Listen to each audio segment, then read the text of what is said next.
Boa tarde, pessoal, tudo bem? Meu nome é Jean Kaique, eu sou professor de avicultura e de cunicultura. Eu vou estar com vocês apenas da turma 1 de avicultura, e a professora Alicia vai ser a responsável por estar acompanhando vocês aí na cunicultura na turma 1 e na turma 3. Então, essa primeira aula de introdução à cunicultura, eu vou passar para vocês aqui de forma gravada, que vai ser uma aula, bem introdutória, uma aula bem simples a respeito, de alguns aspectos da cunicultura, mas quem vai explicar para vocês as avaliações, os trabalhos, toda a questão da disciplina, do andamento da disciplina, será a professora Alicia, durante a primeira aula presencial que vocês terão. Então, a professora Alice vai estar ali com vocês, conversando, explicando tudo. Eu vou apenas estar com vocês aqui nessa primeira aula, mas vocês podem ficar à vontade, caso tenha alguma dúvida, alguma questão, podem me contactar, a professora Alice passa meu contato para vocês. E vamos, então, começar nosso conteúdo. Do que a gente vai conversar nessa aula introdutória da cunicultura? A gente vai explicar o que é cunicultura, porque muitas das vezes a gente entra, no curso de zootecnia, agronomia, no LICA, todas essas áreas aí das ciências agrárias, sem saber muito bem o que é, mas o que é a cunicultura, o que é essa produção. Muitas pessoas nem sabem que o coelho seria considerado, um animal de produção. A gente fica muito preso ali na questão da avicultura, da sinocultura, bovinocultura, e tem diversas outras produções que estão aí ao nosso alcance, no nosso conhecimento, que são importantes também. Então, a gente vai falar um pouquinho sobre o histórico da cunicultura, então, como que o coelho foi passando, foi passando ao longo dos anos, essa questão da cunicultura, e se tornou, no que é hoje, essa grande produção que a gente tem no mundo, mas que no nosso país ainda tem muito a crescer. Um pouquinho também sobre a classificação zoológica desse animal, as diferenças com os roedores, a cunicultura no Brasil, porque a cunicultura no Brasil ela é bem diferente de outros locais, onde se tem um desenvolvimento maior da cunicultura, o panorama da nossa produção.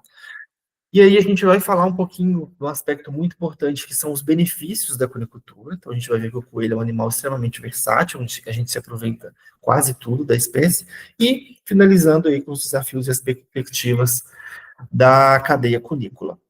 E aí a gente entra nessa questão da definição da cunicultura. Então a gente tem diversos autores no nosso país que definem aí da sua maneira, de acordo com a sua realidade, mas eu peguei aqui uma definição do professor Luiz Carlos Machado, que é um professor de cunicultura lá do IF de Bambuí, que tem o canal no YouTube chamado Doutor Cune. Então, vou falar mais para frente do canal Doutor Cune, para quem tiver interesse em saber mais da produção, mas o professor Luiz Machado define a cunicultura como uma atividade produtiva versátil, originada a partir do uso racional do coelho, com vistas a se obter bens e serviços úteis à humanidade, praticada por motivos econômicos, experimentais ou terapêuticos, como a gente vai ver, essas diferenças que a gente tem, de econômicos, experimentais e terapêuticos, proporcionando desenvolvimento social, científico e humano,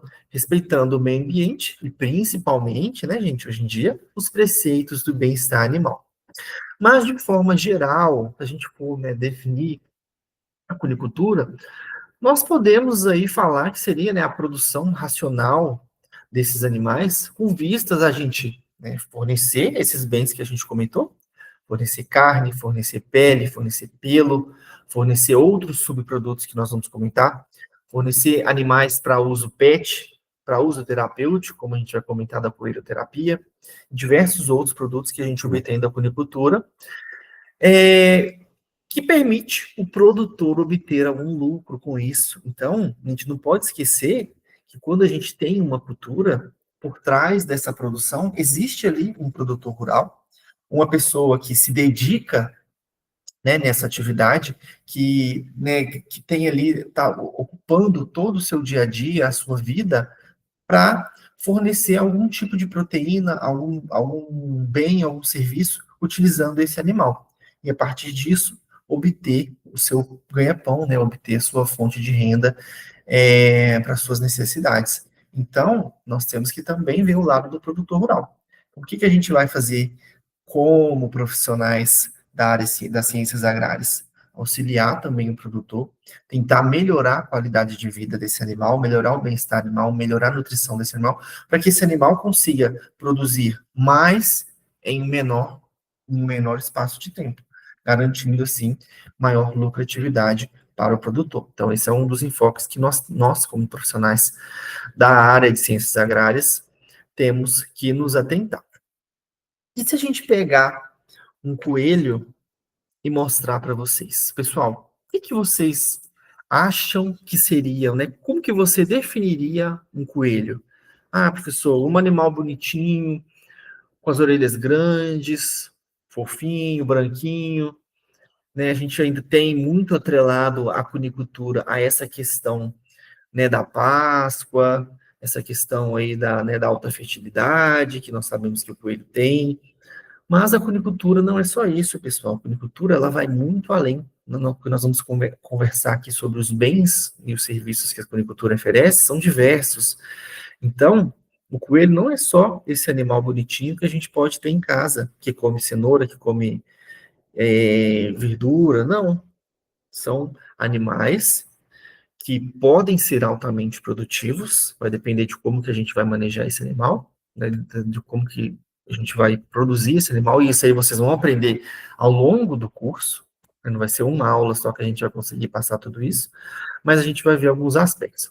E para a gente conhecer um pouco mais dessa espécie, a gente tem que desmistificar algumas coisas relacionadas a outros animais que são semelhantes aos coelhos.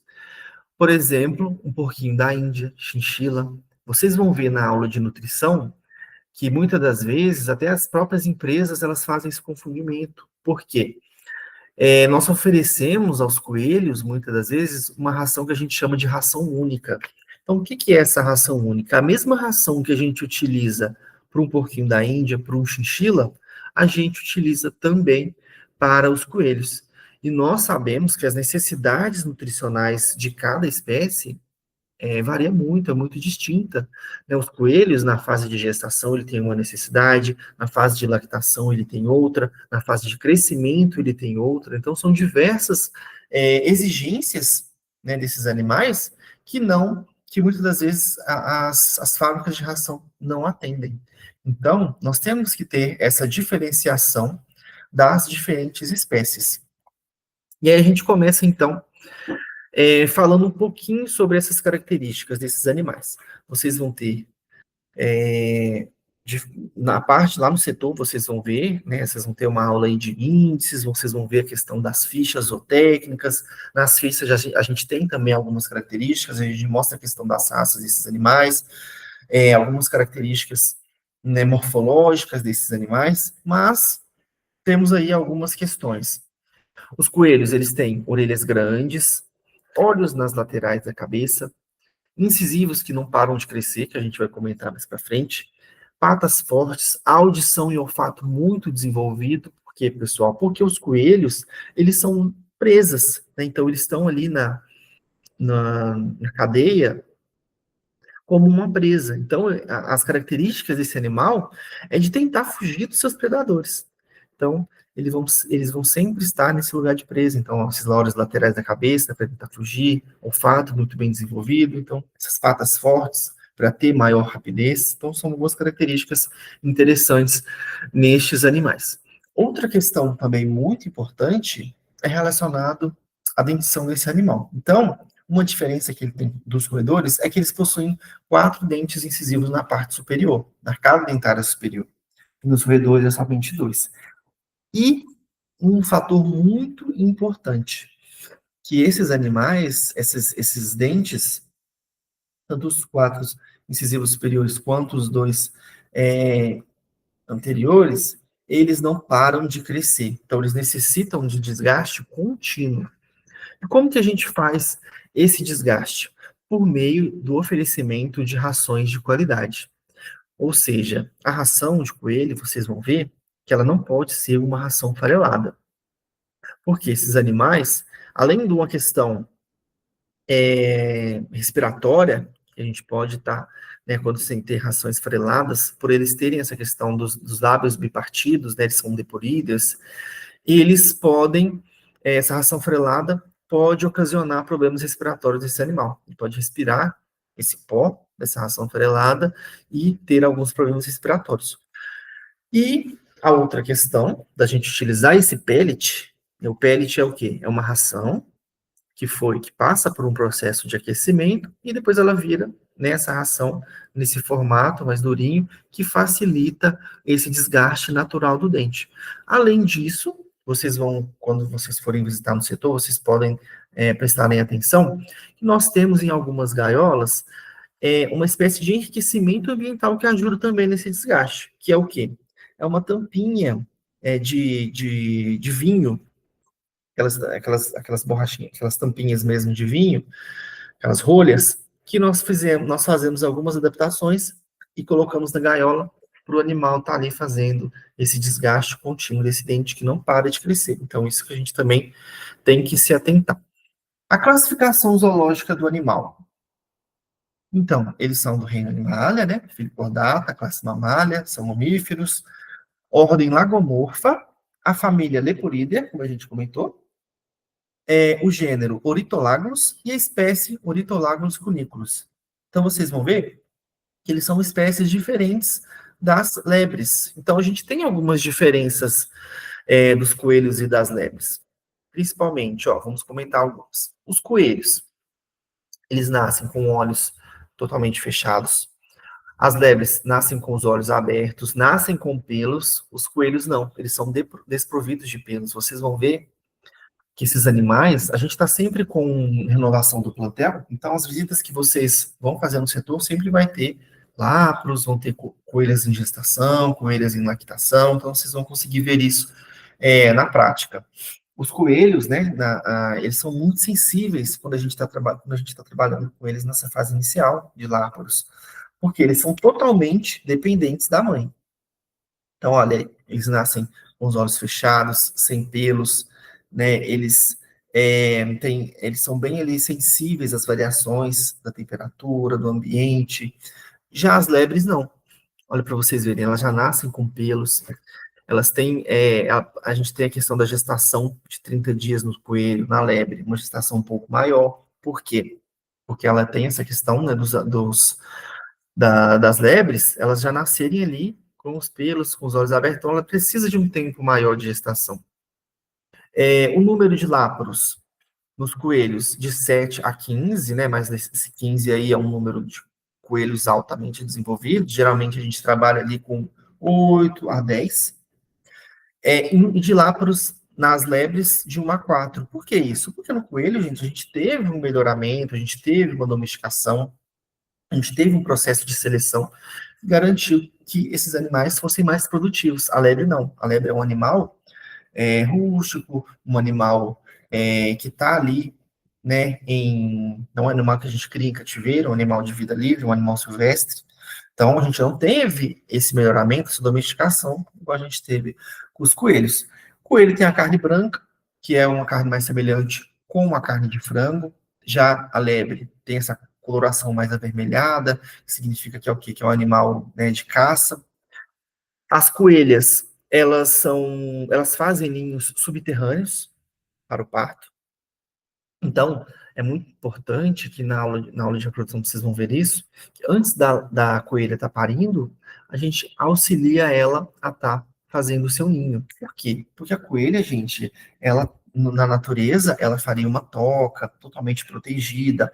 Essa coelha, ela, depois que ela tem os seus filhotes, ela fecha essa toca, os animais ficam presos ali naquela galeria, e depois ela abre, vai dar de mamar. A coelha geralmente dá mamar para esses animais, né, 2 vezes por dia só. Então ela vai lá, fecha essa toca para esses animais ficarem bem protegidos e vai aí buscar alimento, buscar água. As lebres, elas fazem ninhos da superfície. E então é muito interessante que a gente faça esse cuidado com essa coelha antes do parto e que a gente proporcione as condições dela estar fazendo o seu ninho. E aí a gente consegue ver essa diferenciação, né? As lebres, o tamanho das orelhas das lebres, bem diferente das coelhas, então ela tem as orelhas maiores do que a cabeça, o coelho não, ele tem a orelha um pouquinho menor ou do mesmo tamanho, então agora vocês conseguem diferir certinho uma coelha de uma lebre. Alguns índices produtivos, algumas características aí da produção de coelhos. Nós temos que a idade, a primeira cobição. Então, da fêmea, nós temos aí 5 a 6 meses para a gente fazer a primeira gestação dessa coelha, né, para ter a primeira gestação. Isso depende também do nosso tipo de sistema. Então, a gente vai ver aí que os sistemas, nós temos diversos tipos de sistemas mais intensivos, sistemas semi-intensivos, sistemas extensivos. Então, isso vai variar de acordo com com o nosso propósito. O macho, ali de 6 a 7 meses. A questão de partos ano, como a gente comentou, depende do tipo de sistema. Eu posso ter um sistema onde a gente vai ter uma cobertura dessa fêmea mais cedo em relação né, após o desmame dos animais. A gente pode aí, como a gente vai ver aqui, ó, primeira cobrição após o parto. Aqui, ó, 20 a 28 dias. Se a gente tiver um sistema de produção, vou colocar aqui um apontador. Então, aqui, ó, de 20 a 28 dias. Se a gente tiver um sistema de produção mais intensivo, nós podemos ter uma diminuição desses dias. E aí a gente vai aumentar a nossa quantidade de partos ano. Aqui a gente vai ver, ó, a idade de desmama de 30 dias.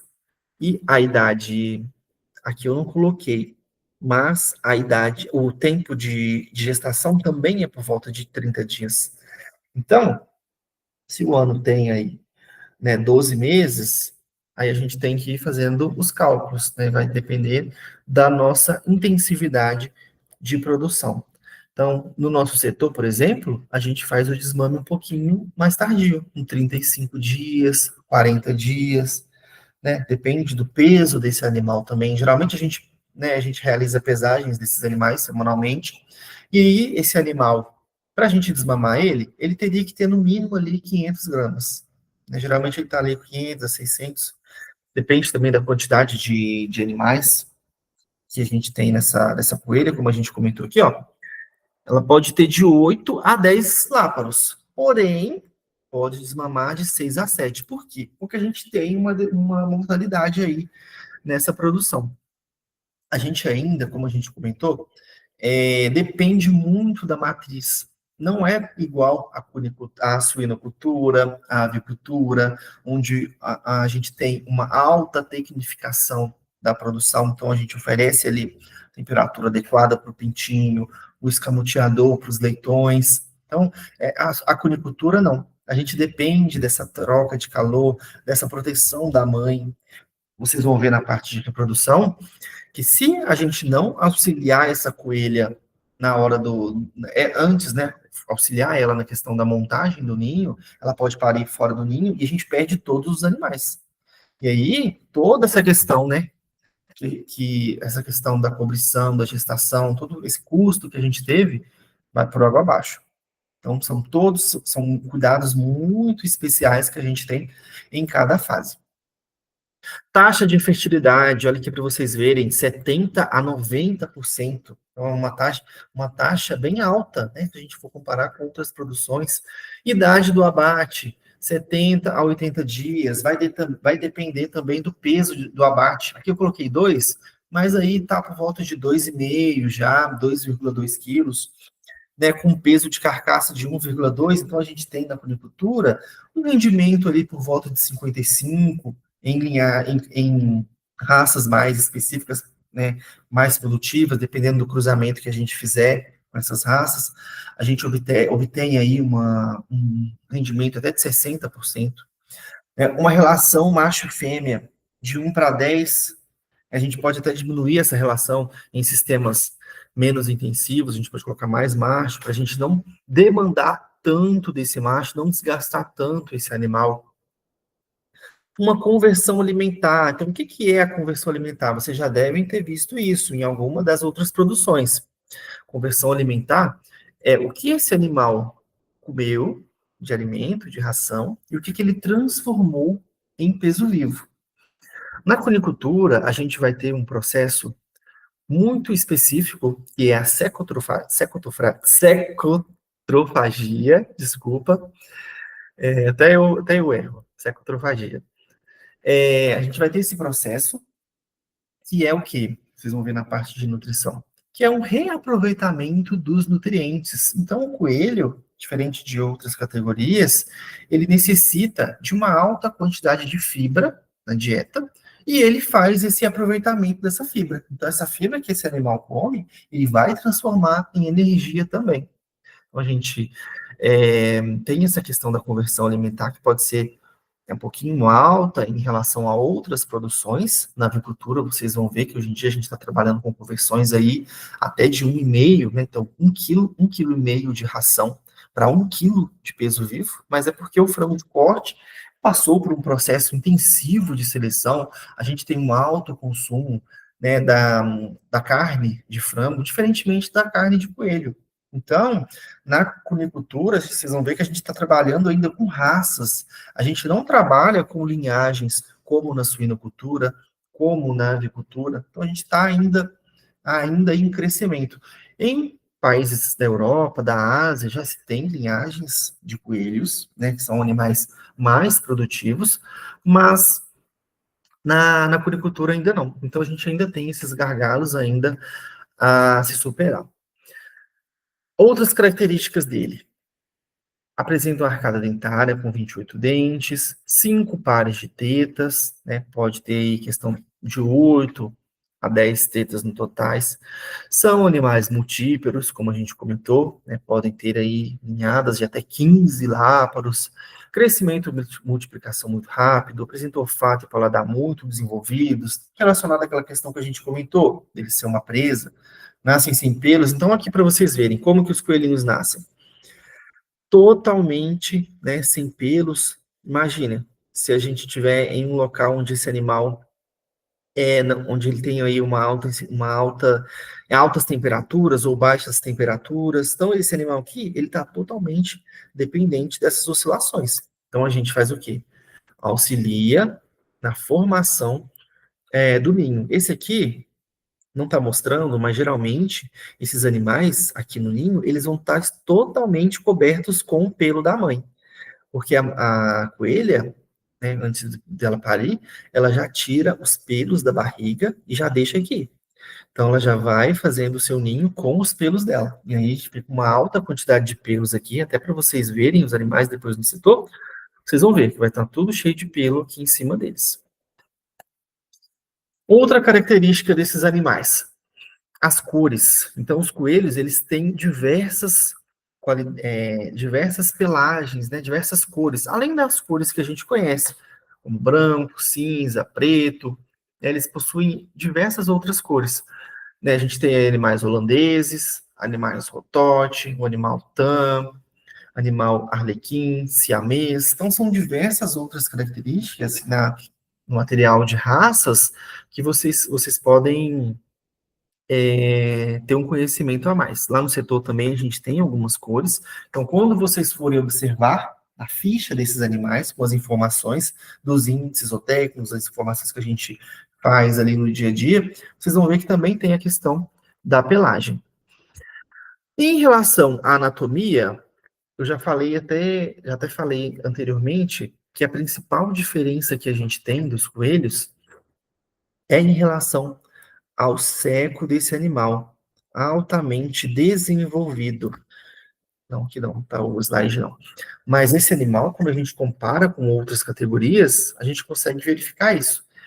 Esse seco altamente desenvolvido, por quê? Porque o coelho faz o processo de secotrofagia. Então, o que é esse processo de secotrofagia, resumindo? O animal, ele vai então, né, obter aqui o alimento, a ração e a forrageira, né, vocês vão ver na parte de nutrição, que o ideal é que a ração ela tenha todos os nutrientes necessários para os animais, né, que ele obtenha ali naquele pellet tudo que ele necessita, a depender da sua fase, do seu estágio nutricional, de lactação. Porém, as rações da conicultura, elas não são de tão boa qualidade. Então, o que que o produtor faz? Ele oferece uma fonte extra de fibra, que são algumas forrageiras, Rabi, né, nós temos diversas outras forrageiras que são adequadas para esses animais. Então, esses animais, eles vão, então, se alimentar, o alimento, ele vai passar, então, né, por todo o trato o trato gastrointestinal desse animal, vai passar pela boca, esôfago, vai chegar aqui no, no estômago desse animal. Aqui no estômago vai ocorrer a digestão, né, então aqui vai desembocar enzimas digestivas, lipases, carboidrases, proteases, diversas enzimas aqui. Então, a gente vai começar o processo digestivo aqui, principalmente da proteína. E aí, esse alimento vai passar pelo intestino desse animal. Quando esse alimento chegar aqui no seco desse animal, ele vai ficar aqui por volta de 4 horas fermentando. Então, aqui no seco vai ter ação de diversas bactérias e essas bactérias vão estar produzindo ácidos graxos voláteis para esse animal. Então, vai ter uma fermentação microbiana aqui. Então, além dessa produção de ácidos graxos voláteis, esse material ele vai ser recoberto por membrana, por micro-organismos. E aí, esses micro-organismos, juntamente com esse material, que é o secotrófo, vai sair daqui do seco e o que vai acontecer? Ele vai sair vai, né, terminar o seu trajeto aqui e ele vai sair aqui pelo ânus. E o que o animal vai fazer com essa primeira remessa aqui, essa primeira fezes desse animal que a gente chama de fezes moles, que seria esse secotrófilo? Ele vai, um reflexo de lambedura, se realimentar desse material. Então ele vai ingerir esse material novamente e esse alimento vai passar por um novo processo de digestão. E aí, nesse outro processo de digestão, o animal consegue aproveitar todos os nutrientes que tiverem ali incrustados, né, nessa fibra, além, né, dessa questão da proteína microbiana que ele vai obter a partir das bactérias aqui do cérebro. Então, na parte de nutrição, vocês vão ver com detalhes essa questão da cefalotrofagia, mas é só para vocês entenderem que a principal diferença desse animal, quando a gente compara com outros animais, é essa questão do século desenvolvido. Como a gente comentou, eles são altamente dependentes de uma fonte de calor. Então, na fase, né, quando eles não têm, nessa fase inicial aqui, são altamente dependentes de fonte de calor. Aqui, o pelo que a gente comentou, que a coelha recobre eles. Quando esses animais eles estão grandes, né, já estão adultos, eles já têm o seu sistema termorregulador desenvolvido, eles não são tão dependentes. Então, aqui na cunicultura, a gente vai ter um problema mais relacionado ao estresse térmico do que ao estresse por frio. Então, quais são as formas de troca de calor? O coelho, gente, ele tem pouca ação de glândulas sudoríparas. Então, eles têm glândulas sudoríparas, mas elas são afuncionais. Então, nós temos principalmente por meio da evapotranspiração e a vasodilatação, principalmente pela orelha e pele. Então, ele faz troca de calor pelo ambiente também, pela questão dessa evapotranspiração. A fisiologia deles, como a gente comentou. Olha para vocês verem esses animais, gente.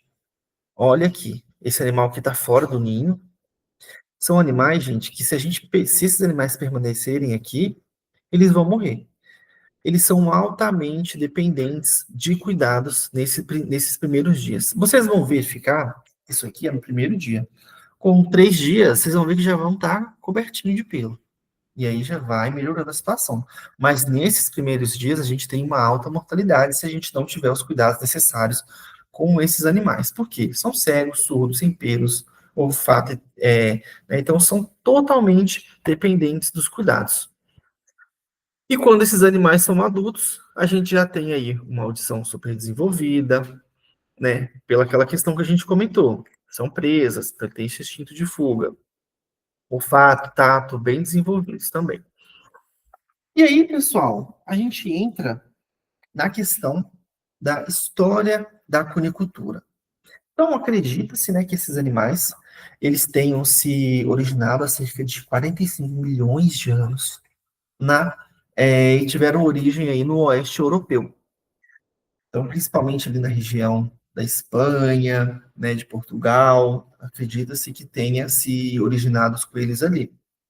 E é um local onde ainda se tem um grande consumo desses animais.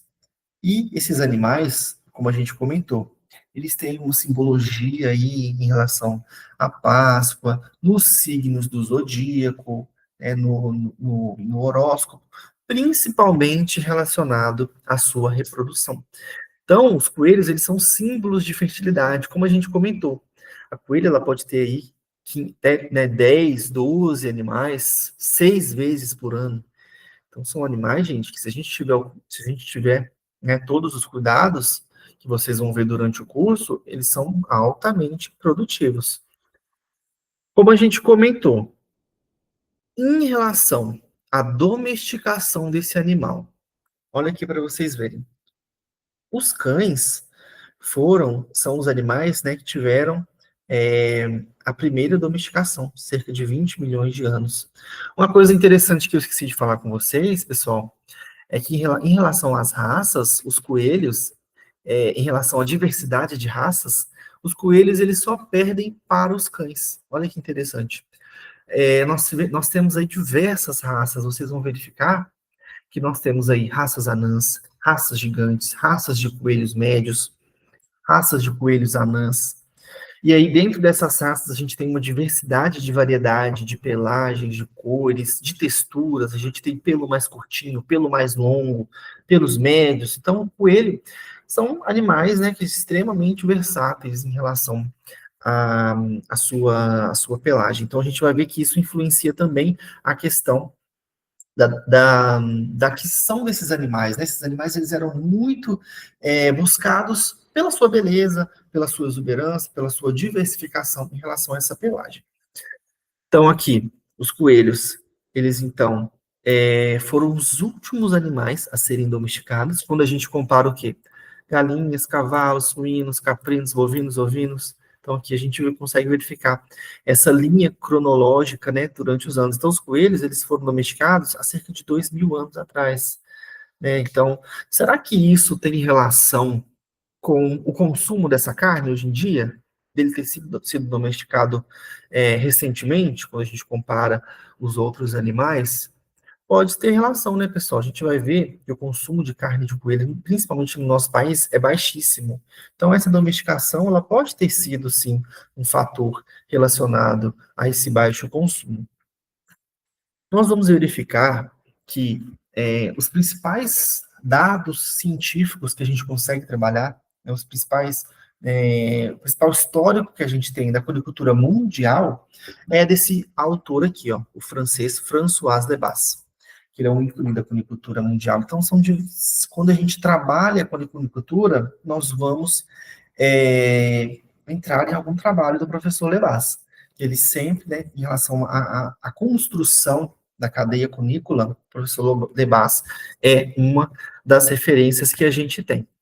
Então, todos esses dados que a gente obteve aqui são de origem dos tratados, né, dos achados do professor Lebas. Então, no século VI, a gente já tinha aí alguns relatos, né, de monges espanhóis e franceses que criavam esses animais em instalações rudimentares. Então, eles criavam esses animais para consumo. E aí a gente tem também, né, diversas obras de arte que mostram aí a caça de coelhos, de lebres, diversas, né, obras antigas que mostram que a população já tinha, né, que os nobres, eles já utilizavam esses animais para caça e para alimentação. Entre 1700 e 1900, nós temos aí o estabelecimento das bases da cunicultura moderna por meio do quê? Da Revolução Industrial. Então, a gente precisava de quê? De uma produção de carne em um pequeno espaço. Então, a gente não tinha espaço para criar muitos animais. E a cunicultura, por ser um animal, né, pequeno, né, que se adapta ali a diversas instalações, a gente conseguia criar esses animais, obtendo aí uma fonte proteica. Então, em 1700 e 1900 a gente já tinha esses relatos dessas cuniculturas mais rudimentares. Nós temos aí, no século XIX também, alguns relatos desse tipo de estrutura aqui. Então, a gente já tinha cunicultores que produziam esses animais. E aí, entra num aspecto muito interessante, que hoje em dia, olha aqui, essa aqui é uma foto atual. Hoje em dia, na Europa, né, em países mais desenvolvidos, se busca o quê? Alternativas aos sistemas de produção. Então, a população, né, ela está bem interessada em saber como esses animais estão sendo produzidos, como esses animais são produzidos, como eles são criados, como que está a relação do bem-estar desse animal na criação? Eles estão sendo criados em gaiolas? Qual a densidade desses animais nessas gaiolas? Esse animal tem enriquecimento ambiental? São diversas perguntas que os consumidores atuais eles estão atentos.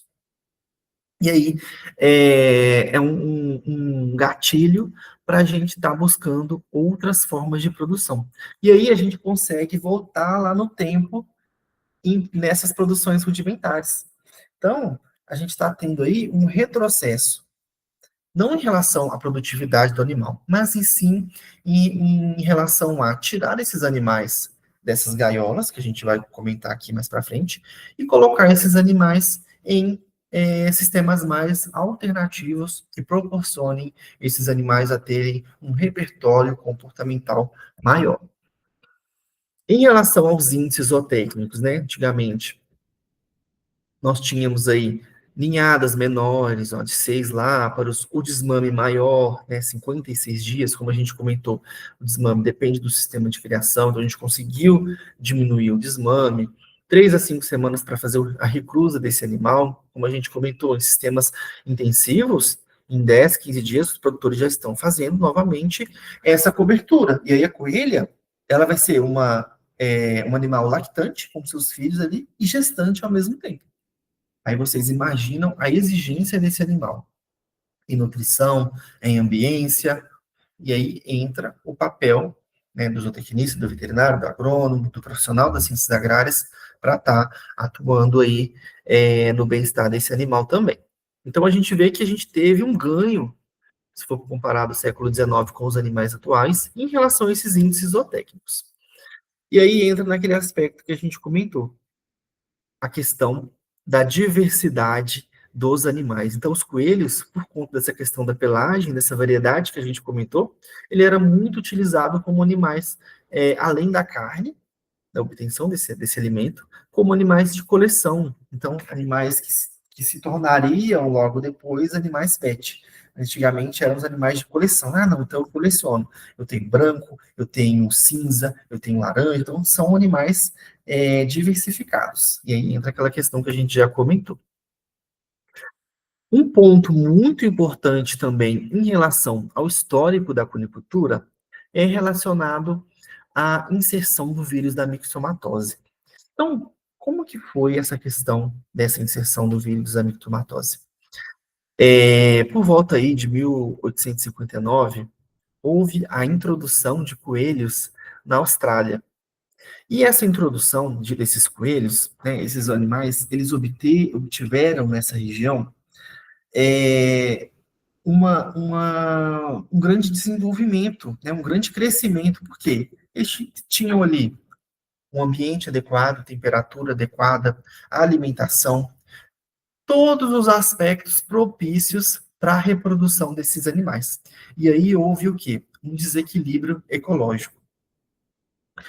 Esses animais, eles foram inseridos, né, nessa área aí da Austrália por caçadores, né? Então esses caçadores, eles buscavam ali ter esses animais para uma caça esportiva. Até hoje existe isso, a caça esportiva de coelhos.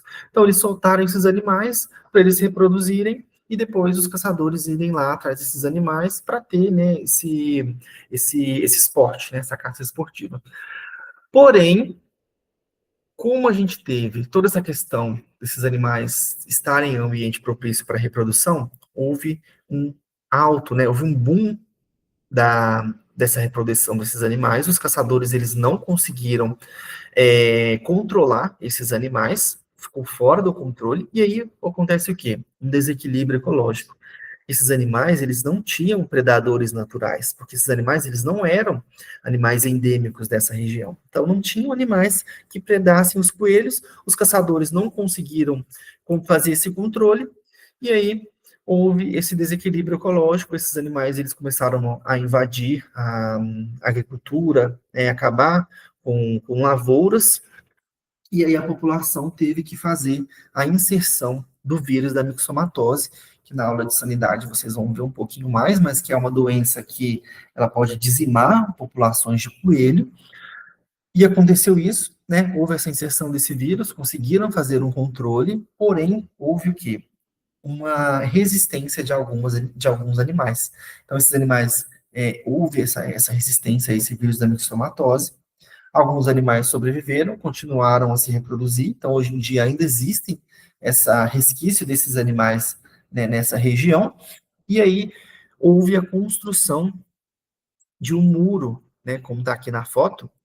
Esse muro ele tem que ser interno, porque os coelhos eles cavam, então teria que ter uma cerca aqui dentro da terra também, separando a área desses animais de áreas cultiváveis. Então, ainda existe, né, uma cerca enorme para conter esses animais, para que eles não entrem nas lavouras e acabem com algumas produções, devido a essa questão aí desse desequilíbrio ecológico. Então, vocês verificam, né, a ação do homem, às vezes a pessoa, eles não têm a noção do que pode ocasionar. É a mesma questão do javali, né, na nossa região, principalmente na região sul, que é um animal que não é da nossa região, não tem um predador natural, e acaba que entra nas lavouras, destrói plantações, então é necessário aí fazer esse tipo de controle.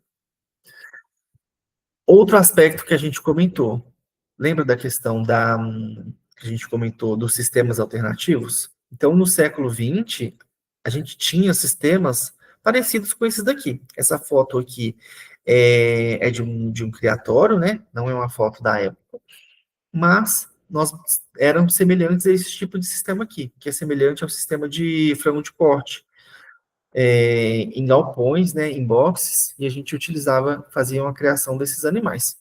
Porém, nós vamos verificar que esse tipo de sistema aqui, ele tem uns benefícios, que o animal, ele fica livre da gaiola, então ele consegue expressar seu comportamento natural, ele consegue ter interação aqui com outros animais da espécie, porém, a partir de uma certa idade, isso já não é tão benéfico para esse animal, porque o coelho, gente, com 5 a 6 meses, vocês já viram que ele começa a ter o desenvolvimento reprodutivo bastante avançado. Então, se a gente tiver aqui criação de machos e fêmeas, além da questão da hierarquia, né, dos machos, né, eles têm a questão da dominância, acabar brigando pelas fêmeas, a gente pode ter cruzamentos aqui, então esses animais aqui, se forem animais pro abate, animais de crescimento, a gente vai ter esse problema. Então, são sistemas que devem ser avaliados individualmente. Houve aí a questão do melhoramento das raças, né, principalmente nos Estados Unidos. Vocês vão verificar que as raças que a gente mais trabalha para a produção de carne são os animais Califórnia e Nova Zelândia branco, que são de origem dos Estados Unidos, né? Esse Nova Zelândia branco aqui, ele não é relacionado ao animal vindo da da Nova Zelândia, e ambos são de origem dos Estados Unidos, e são raças que a gente utiliza até hoje para a produção de carne. Então, vocês vão verificar que na cunicultura a gente não trabalha com uma raça única, a gente geralmente trabalha com essa questão dos cruzamentos, principalmente aí quando a gente fala do tricross, que seria o cruzamento entre 3 raças, para a gente poder o quê? Diminuir a questão da consanguinidade desses animais e aumentar aí o nosso vigor híbrido das nossas categorias, que é o quê? Para que esses animais eles tenham aí um desempenho superior ao dos seus pais, dos seus reprodutores. E aí, em 1940, a gente tem o quê? Grande interesse dos animais como ornamentação, como a gente comentou. Então, aqui são alguns relatos, né, de pessoas que criavam os coelhos, aqui eles faziam trocas, como a gente comentou, a questão da pelagem desses animais, então, que são espécies de torneios, onde nós temos aí relatos, né, dessa produção cunícola. Entrando um pouquinho no histórico do Brasil, nós temos alguns trabalhos relatando aí a cunicultura brasileira, como é que se deu essa cunicultura. Então, se vocês tiverem interesse, né, saber um pouquinho mais, nós temos aí 2 relatos, né, a parte 1 e 2 no Boletim de Cunicultura, da história da cunicultura do Brasil, escrito pela professora Maria Paz, que é a professora Pacita, que é a professora, que foi a professora, né, a professora, ela faleceu, mas ela foi professora de cunicultura aqui da Rural. Então, ela foi professora aqui do IZ, e é uma pessoa muito importante da cunicultura brasileira, uma pessoa muito atuante na cunicultura nacional. Então, essa, esse artigo, né, ele foi traduzido, né, ele já foi publicado, então a gente pode observar aí, depois eu vou passar para a professora Alessia enviar para vocês terem uma noção maior sobre como que foi o histórico da cunicultura nacional, ainda mais se tratando da professora Pacita, que foi uma grande pesquisadora, uma grande professora aqui da nossa instituição. Mas aí eu vou relatar, resumidamente, um pouquinho sobre o histórico da cunicultura no Brasil. Então, no Brasil, pessoal, em 1960, a cunicultura ela era principalmente voltada para a cunicultura lapareira. Então, o que é essa cunicultura lapareira? É a cunicultura que é voltada para a produção de láparos. Então, esses láparos, eles eram utilizados como um meio de cultura para a produção de vacinas. Então, os vírus e bactérias, né, que seriam utilizados para essas vacinas eram inoculados nesses láparos. E aí a gente conseguia, depois de um processo de purificação, obter algumas vacinas, principalmente a vacina da febre aftosa. Então, foi muito utilizada, né, nesse ano aí de 1960, voltada para a cunicultura lapareira.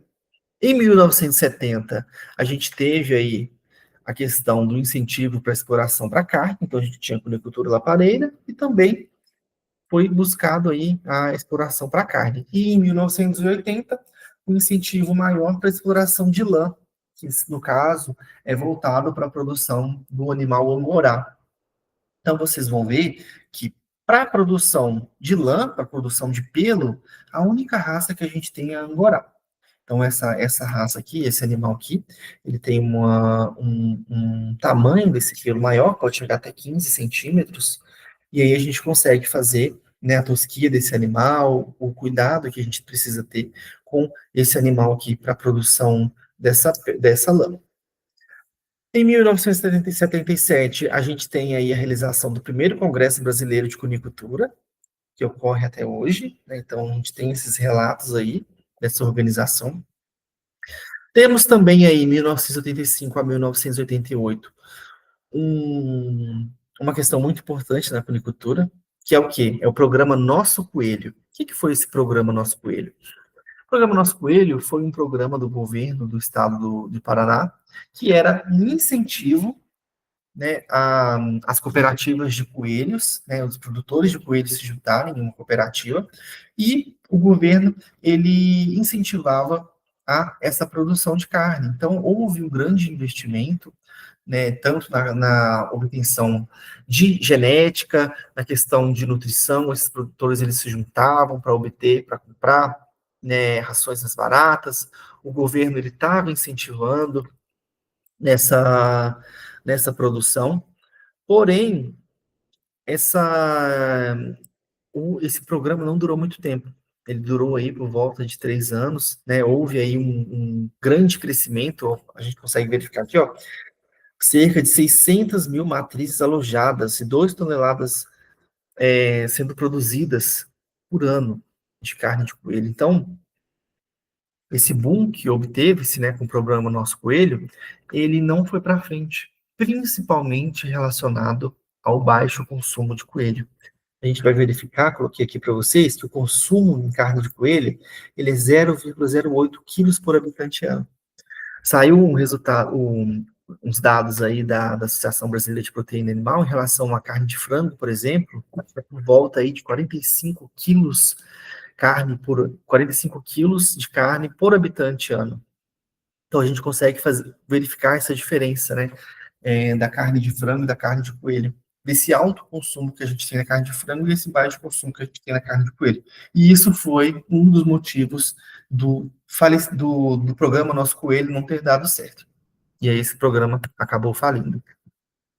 Em 1980, né, houve aí uma pequena superação, depois do falimento do programa Nosso Coelho, principalmente relacionado aos programas de melhoramento genético, a questão de alguns ajustes nutricionais, pesquisas voltadas para as exigências desses animais. Então, a gente verificou essa questão aí, tanto dos aspectos nutricionais, das rações, né, dos suplementos aminoácidos que a gente comentou aqui, estudos relacionados à função da fibra, como a gente comentou, as fibras são muito importantes na cunicultura.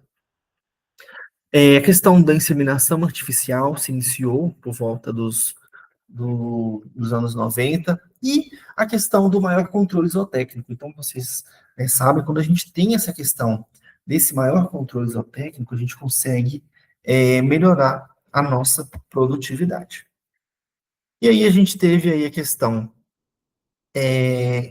do excesso de animais nas granjas, né, advindos aí do programa Nosso Coelho, como a gente comentou. Um dos problemas que a gente tem também na cunicultura é a elevada consanguinidade. Como a gente comentou, a gente não trabalha com linhagens, a gente trabalha com raças. Por exemplo, lá no setor de cunicultura, nós temos ali, por exemplo, nós temos ali 15 machos reprodutores. Esses machos, eles foram selecionados dentro do nosso próprio plantel. E pode acontecer de ter um macho que seja irmão de uma matriz, um macho que a mãe dele ainda esteja no setor. E aí, a gente tem o quê? Se a gente não tiver esse controle zootécnico, a gente pode realizar os cruzamentos entre os familiares, e aí a gente vai ter o quê? Consanguinidade. E quando a gente tem elevada consanguinidade, a gente não consegue essa heterose, né? A gente não consegue essa diversificação que né, causa aí um melhor desempenho zootécnico do animal. Então, esse é um dos desafios que a gente tinha na cunicultura. Em 1990, surge aí a Associação de Cunicultores, que é o World Rabbit Science, que é uma associação bem atuante mundialmente, então, relacionado a pesquisas, relacionado ao que tem de novo na cunicultura, a gente consegue acessar nessa associação. Se iniciou também a publicação de materiais que são tão importantes para o produtor rural. Né? Em 1981 a gente já teve, em 1988 a gente teve o primeiro livro aqui, produzido pela Universidade Federal de Viçosa. Então a gente teve aí essas primeiras produções, e a gente entra no lançamento do portal da Associação Científica Brasileira de Cunicultura em 2011. Então, se vocês acessarem aí depois o portal da CBC, vocês vão verificar. Aqui a gente tem o Senacitec, que é o principal evento que a gente tem relacionado à cunicultura. O Senacitec já teve um ano que nós tivemos o Senacitec aqui na Rural, é um evento muito importante. Nós temos aqui diversas notícias, né, Congresso Americano, Boletim de Cunicultura, alguns destaques, os materiais disponíveis, Revista Brasileira de Cunicultura, o canal do Dr. Cune, que a gente vai comentar, notas técnicas. Então, se vocês tiverem interesse para saber mais como é que anda a cunicultura no nosso país, como é que está essa questão da produção de coelhos no nosso país, vocês podem acessar o site, acessar o portal da CBC, que vai ter muita informação bacana. Início dos trabalhos da Revista Brasileira de Cunicultura. Então, os trabalhos que nós realizamos, né, cientificamente, a gente pode publicar na Revista Brasileira de Cunicultura. Então, todos os avanços que a gente tem, principalmente relacionados dentro do país, também publicações de fora, a gente pode acessar aqui na RBC. Também um aspecto muito importante que vocês vão verificar aí posteriormente no curso a criação do grupo genético Botucatu. Então, o que aconteceu aqui nesse grupo genético Botucatu? A professora Ana Silvia Moura, que é a professora de cunicultura, né, já aposentada agora atualmente, da Unesp do campus Botucatu, por meio de um processo de melhoramento e seleção, né, de mais de 50 gerações de coelhos, obteve-se um animal localmente adaptado. Então, aqui, ó, por volta de 1970, eles conseguiram a importação de alguns coelhos Norfolk, que é uma raça dos Estados Unidos. E, por meio de cruzamentos dessas raças, desse grupo aí de 30 coelhos Norfolk, eles conseguiram fazer, por meio desse processo de seleção sistemática, obter o grupo genético do coelho botucatu, que é um animal com várias características benéficas para a produção. Eu não coloquei uma foto aqui, mas depois a gente pode enviar para vocês. Ele é semelhante aos coelhos Nova Zelândia, só que ele tem um crescimento um pouquinho maior. E aí, a gente utiliza o coelho botucatu para formar, geralmente, um tricross. Então, o que a gente faz? A gente cruza aí, podemos cruzar a fêmea do botucatu com o macho Nova Zelândia ou com o macho Califórnia, obter aí um tricross entre essas três raças, e aí a gente consegue obter um animal com essas diversas características que garantem aí uma melhor conversão alimentar, um maior ganho de peso, um maior rendimento de carcaça. Então, nós temos aqui a primeira, né, a gente não fala que é uma raça, a gente não consegue determinar que seria uma raça, né? A professora Ana, ela geralmente fala que seria um grupo genético que foi localmente adaptado às nossas condições aqui brasileiras, principalmente ali da região de Botucatu. E atualmente, como é que está a cunicultura em relação a essa questão de divulgação, né? A gente tem diversos eventos científicos, Dia de Cunicultor, Senacitec, né? Tem anos que o Senacitec ele é híbrido também, então quem tiver interesse aí está participando, tem publicação de resumos, atualizações, então é muito interessante a gente estar buscando essas informações para a gente estar sempre se atualizando. E uma forma de se atualizar é, em relação a tudo que a gente tem na cunicultura, né? Não vou falar tudo, mas quase tudo, a gente vai achar aqui no canal do Dr. Cune. Então, aqui do canal do Dr. Cune é o canal do professor Luiz Carlos Machado, do IF de Campus Bambuí, que é o professor de cunicultura. E aí o professor Luiz Machado, por meio de um projeto de extensão, fez esse canal, que é um canal que agora a gente tem, né, mais de 5 mil inscritos, né? Ele atualmente está fazendo aí um curso para cunicultores, voltado para cunicultores, um curso online, por meio do YouTube. Então, quem tiver interesse, pode acessar o canal do Dr. Cune, que vai ter lá nutrição, manejo, reprodução, parte de ambiência, parte de bem-estar, formulação de ração, tudo que a gente quiser achar em relação à cunicultura, vai ter alguma coisinha aí no canal do Dr. Cubo. Então, quem tiver interesse, acesse, confira, que tem muitas informações legais para a gente. E aí, entrando na parte da cadeia produtiva dos coelhos. Então, o que a gente tem? A cunicultura no nosso país, geralmente, ela é uma cunicultura aí como uma atividade secundária. Então, como ela é uma atividade secundária, ela tem aí um baixo investimento, ela necessita de um local pequeno. Esses coelhos, eles são de fácil manejo. Tem aí a questão de ter uma baixa mão de obra, né? Um funcionário consegue tratar aí de uma grande quantidade de coelhos. Os coelhos, geralmente, né, dependendo da fase que ele tiver, a gente vai fazer a gente, né, faz a adequação da nutrição desse animal, então a gente vai passar ali o trato desse animal uma, duas, três vezes por dia, mas geralmente é controlada, dependendo da fase, né, se for animais em lactação, geralmente não, é à vontade, animais de crescimento também é à vontade, mas se for em outras categorias, a gente faz essa restrição. E é um animal muito calmo, muito tranquilo, né, de se trabalhar. Então, é, acaba que quando a gente tem atividades secundárias, acaba que os filhos, a esposa, né, conseguem manejar esses animais tranquilamente. Quando a gente se trata aí de sistemas extensivos, nós temos aqui algumas características. Então, você consegue verificar. Aqui é um sistema semi-intensivo. A gente tem a criação desses animais em gaiolas. Aqui a gente tem a criação em gaiolas ao ar livre.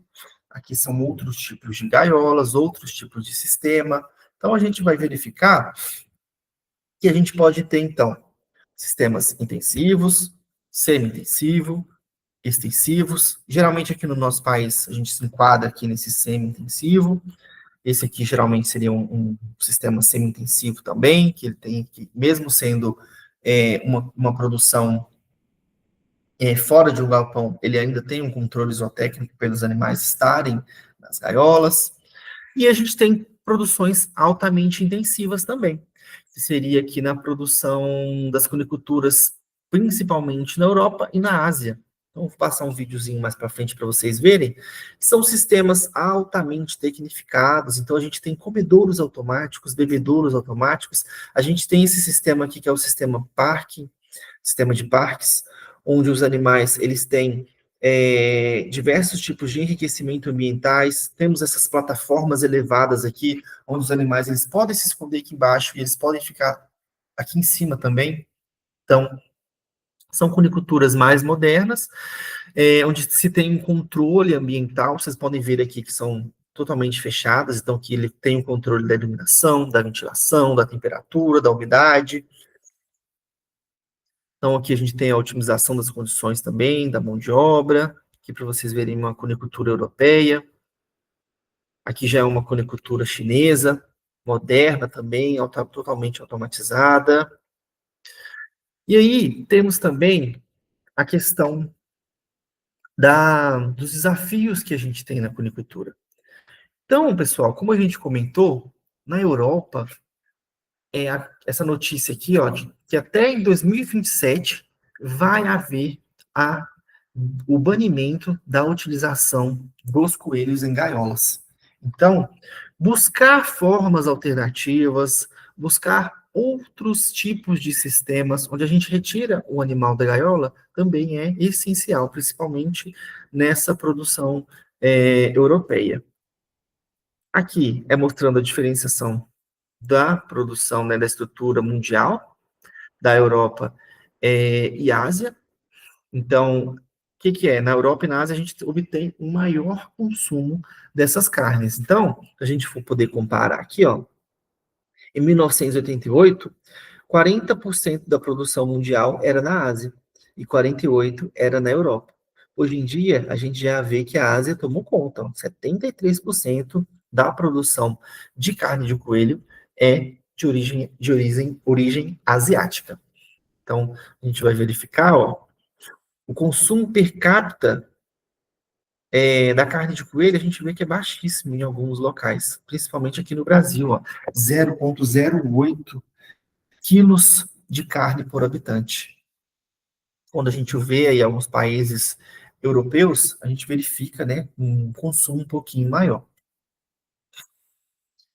E aí, pessoal, em relação a esses dados, a gente verifica que nós temos poucos dados disponíveis e muitas das vezes dados defasados. Então, a última atualização aí do rebanho de coelhos de 2017 mostrava que no país a gente tem aqui um total de 200 mil cabeças de coelhos, mas nós estamos aí em 2025, então isso ainda não mostra nada do que a gente tem atualmente. A cunicultura PET, ela também está em franca expansão. A gente consegue verificar que os coelhos eles entrariam aqui nessa questão aqui de répteis e pequenos mamíferos, que teve um crescimento aí de quase 5% nos últimos anos. Em 2020, como a gente comentou, nós temos poucos dados e dados defasados mostrando aí os nossos quem são os nossos cunicultores, o número de cunicultores, o número de animais alojados. Então, a Associação Brasileira de Cunicultura, que a gente comentou, por meio próprio, encomendou esse estudo, né, fez esse estudo, mostrando aí a relação de alguns, né, de alguns dados, né, em relação à cunicultura. Então, a gente tem aqui que na cunicultura corte, nós temos aí por volta de 1.000 cunicultores e por volta ali de quase 100 mil animais alojados. E quando a gente fala da cunicultura PET, como a gente comentou, a cunicultura PET, ela tem aí um crescimento um pouco maior, principalmente relacionado à mudança do perfil dos, dos tutores desses animais. Então, o coelho, quando a gente trabalha aí com um mini coelho, uma raça anã, ou raças pequenas, esses animais, eles têm uma facilidade de criação, são animais que não fazem barulho, então você pode criar o seu coelho num apartamento tranquilamente, se ele tiver ali um espaço ou uma gaiola enriquecida. São animais que eles não fazem é, um, não fazem muita sujeira. Então, ele atraiu alguns olhares, principalmente relacionados aos grandes centros urbanos. Por isso, justifica-se o aumento no número de cunicultores PET. Então, a gente tem aqui por volta de 1.300 e um número de animais alojados em granjas aí por volta de 50 mil animais. E aí, mostrando aí o panorama da produção de coelho, nós vamos verificar quais são os benefícios da cunicultura. Então, o que a gente vai ter aqui? Nós temos aqui a questão da genética, que a gente pode vender os reprodutores. A gente tem a questão da produção, onde a gente vai mandar os nossos animais para o abatedouro, para a obtenção dos animais inteiros ou em cortes. A gente pode ter também a questão do processamento da carne. Eu mesmo, pessoal, nunca vi uma. Já vi coelhos vendendo nos supermercados, mas nunca vi processamento dessa carne. Nunca vi um hambúrguer de coelho, um presunto de coelho, mas existe essa possibilidade. A gente tem também a questão do processamento de coprodutos, venda de patas, orelhas, pele, a venda de sangue, de cérebro, que a gente vai comentar mais para frente, mais interessante, venda de esterco, venda de animais vivos, venda de pelo, e a questão da fábrica de ração e medicamentos. Então, isso aqui é um resuminho do mercado da cunicultura e do que a gente pode aproveitar desses animais. E aí a gente entra em alguns desafios, antes da gente entrar nesses benefícios. Quais são os principais desafios que a gente observa na cunicultura, além daquela questão que a gente fala do baixo consumo da carne de coelho no nosso país? Falta de abatedouros. Nós vamos ver aqui no slide mais para frente que nós temos pouquíssimos abatedouros no nosso país. Principalmente nós temos ali na região sul, que é uma região onde se tem o maior consumo da carne de coelho. Falta de dados produtivos, né? Muitas das vezes a gente tem produtores que não realizam um controle zootécnico adequado. O aumento dos coelhos PET e pouco coelhos para a produção de carne, devido àquela questão que a gente comentou. Muitas das vezes a gente tem cunicultores individualistas, que é o quê? Cunicultores que não se comunicam entre eles, né? Não fazem algum tipo de associação para obter a compra de produtos, de insumos mais baratos, né? E isso acaba prejudicando a produção de coelhos. Então, como a gente comentou, nós temos aqui alguns abatedouros, pouquíssimos abatedouros que nós temos aqui, é, de acordo com o serviço de inspeção. Porém, nós sabemos que existem abatedouros clandestinos, né? Isso aí existe em todo o país, mas abatedouros registrados nós temos pouquíssimos. E aí a gente entra nos benefícios da produção. Quais são os benefícios que a gente pode atrelar aí à produção cunícola? Ele é uma alta fonte proteica, então a gente vê aí que é uma carne bem magra, né? Esse animal ele tem uma alta concentração de proteína muscular. Ele também é fonte de ácidos graxos, né? A gente tem aí um rendimento de carcaça que a gente comentou que pode chegar até 60%, um peso aí da carcaça variando até 1,5 kg, e a principal localização do consumo, como a gente comentou, é a região centro-sul do nosso país. E aí, pessoal, a gente entra num aspecto importante da carne de coelho. Então, como que a gente pensa, né? Eu mesmo fui comer carne de coelho só depois que eu entrei na graduação de zootecnia. Então, antes disso, eu nunca tinha provado a carne de coelho.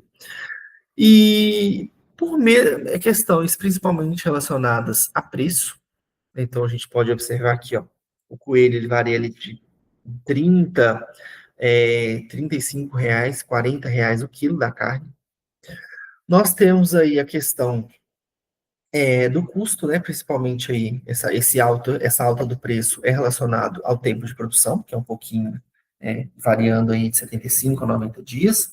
O custo da ração, que oscila muito, então produtores podem, dependendo de onde esse produtor estiver instalado, ele pode aí ter uma ração menos onerosa ou não, e a gente tem que tomar cuidado com o barateamento da ração, porque muitas das vezes esse barateamento vai prejudicar a nutrição do animal, porque muitas das vezes, quando a gente tem uma ração barata, a gente trabalha com produtos não tão palatáveis ou não tão digestíveis para os animais. E temos aqui uma questão muito interessante também. Se a gente vê no supermercado esse produto aqui, ó, em cortes, uma coxa, um lombo, a parte posterior, a parte anterior do coelho, seria muito mais interessante do que quando a gente observa um animal aqui, ó. Olha esse animal inteiro. Olha esse aspecto desse animal, com essa cabeça aqui, com esse olho. Eu não agradaria muito, não sei vocês, mas eu não me sentiria tão à vontade em comprar e preparar esse animal aqui, dessa forma como que ele está apresentado. Agora, quando ele está apresentado assim, já cortadinho, mais legal. A gente também tem a questão da produção de pele. Então, vocês vão ver lá no setor, a gente tem algumas peles, a gente realiza o curtimento das peles. Então, a pele tem algumas características de ser um material altamente durável. Os coelhos, por ter a questão da vasta coloração, a gente pode também fazer o tingimento dessas peles. Geralmente, é mais voltado para o mercado internacional, que faz essa internacionalização, né, da compra dessa pele, porque no nosso país a gente tem uma produção insuficiente. E aí a gente tem algumas diferenciações, né? No valor dela crua aí de R$ 3 e o valor dessa pele processada de R$ 15. Nós temos também a produção de pelo, como a gente comentou, ele é um mercado restrito, porque a única raça que pode produzir pelo é a raça Angorá, que é aquele peludinho que a gente mostrou uma foto anteriormente. Nós temos aí na região do Rio Grande do Sul essa produção.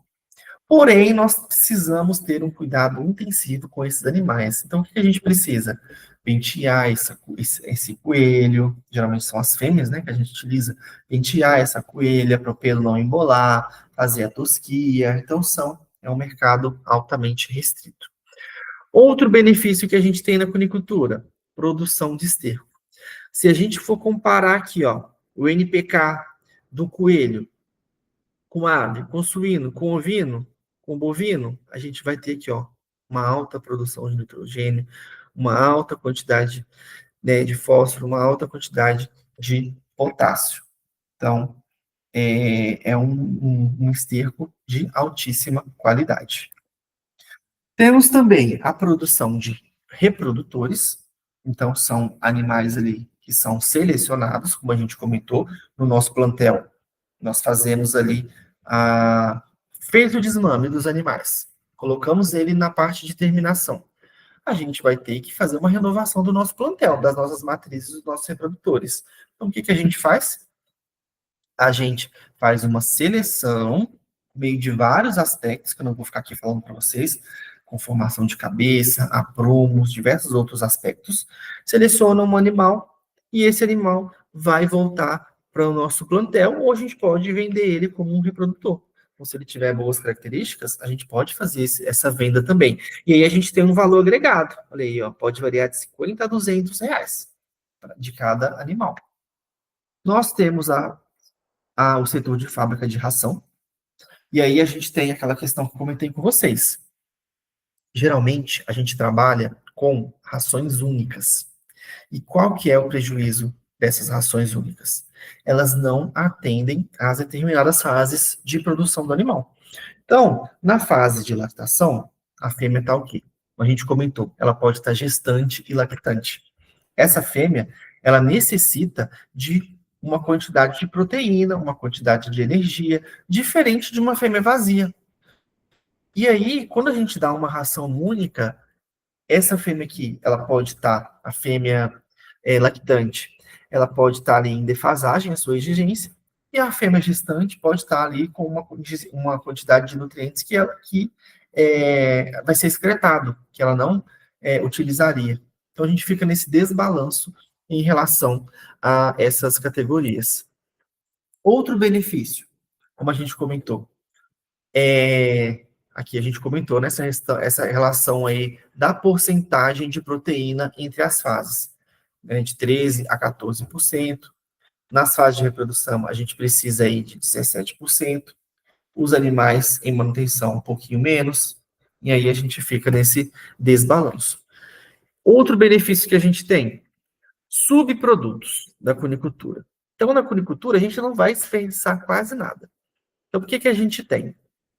O cérebro, gente, do coelho, a gente pode obter uma substância que é a tromboplastina. O que é essa substância? É uma substância que ela é importante para a coagulação sanguínea.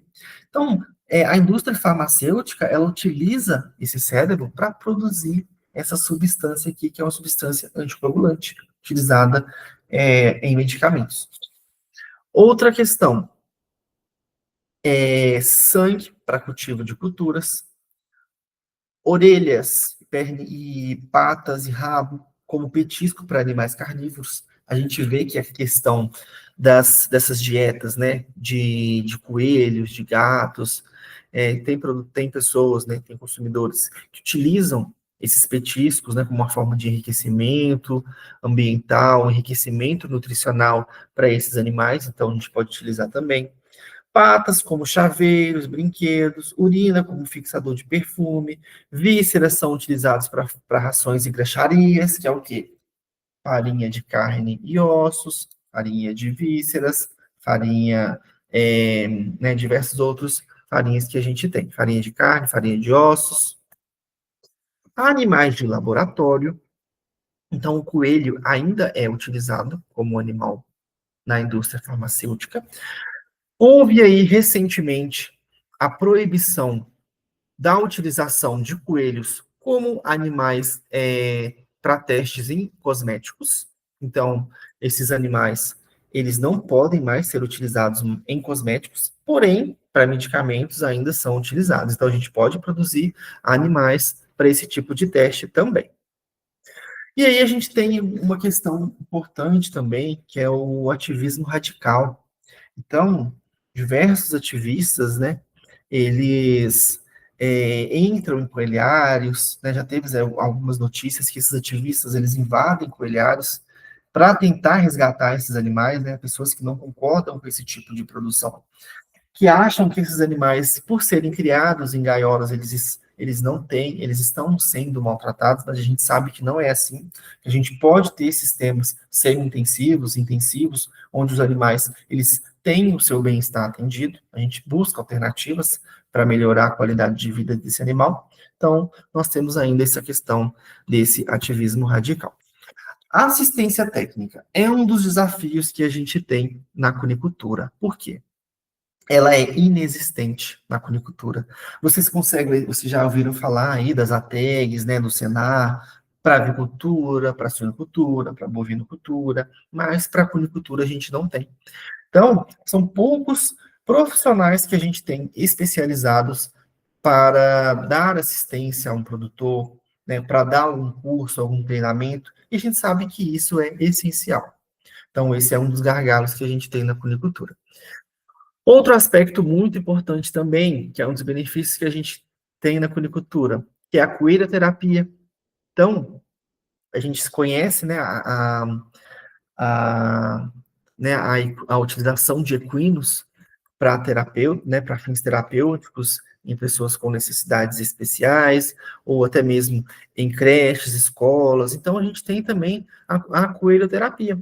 Então, até mesmo aqui no nosso setor, a gente tem visitas constantes de escolas, de creches, onde nós fazemos algumas atividades, com, né, atividades lúdicas com essas crianças, para ela conhecer um pouquinho mais do coelho, conhecer um pouquinho mais da cunicultura, tentar desmistificar alguns mitos em relação à cunicultura. E é muito importante, né, a gente, desde essa base, né, a gente ter esse conhecimento, ter esse acesso, ter essa oportunidade de conhecer essa espécie animal. Então, pessoal, como conclusão, nós temos que nós temos diversos desafios na conicultura. Nós temos principalmente relacionado aí ao baixo consumo da carne desse animal, principalmente relacionado também ao preço alto que essa carne chega no consumidor final. E isso aí vai de acordo com a produção que a gente tem.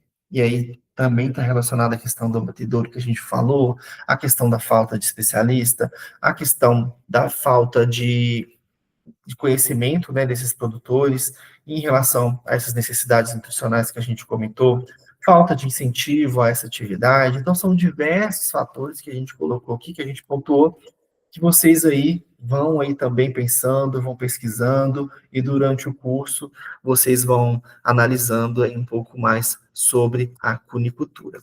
Vou colocar um videozinho aqui para vocês, rapidinho. Ai, meu Deus. Vamos ver se vai estar gravando, mas eu espero que sim. Senão a gente manda o vídeo para vocês.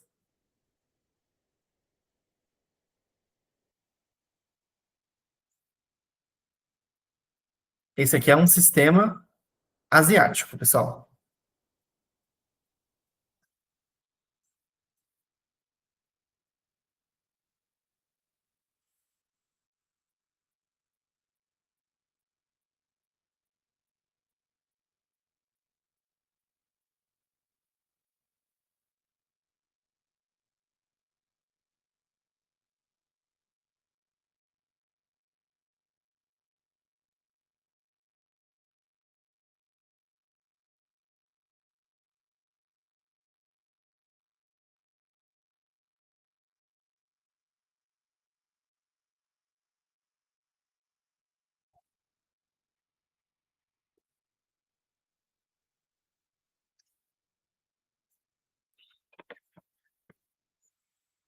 Aí fazendo inseminação artificial.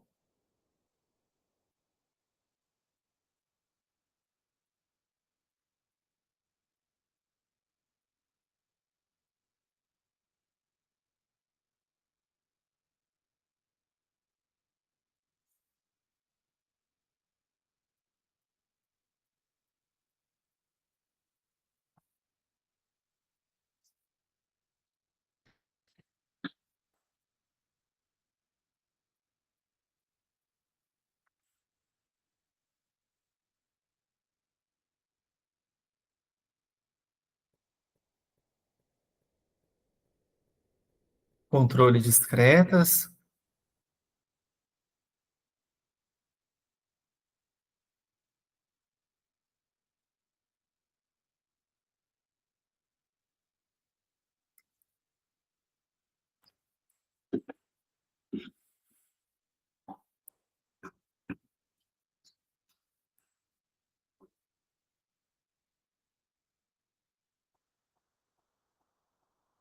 E aí vai para o abate.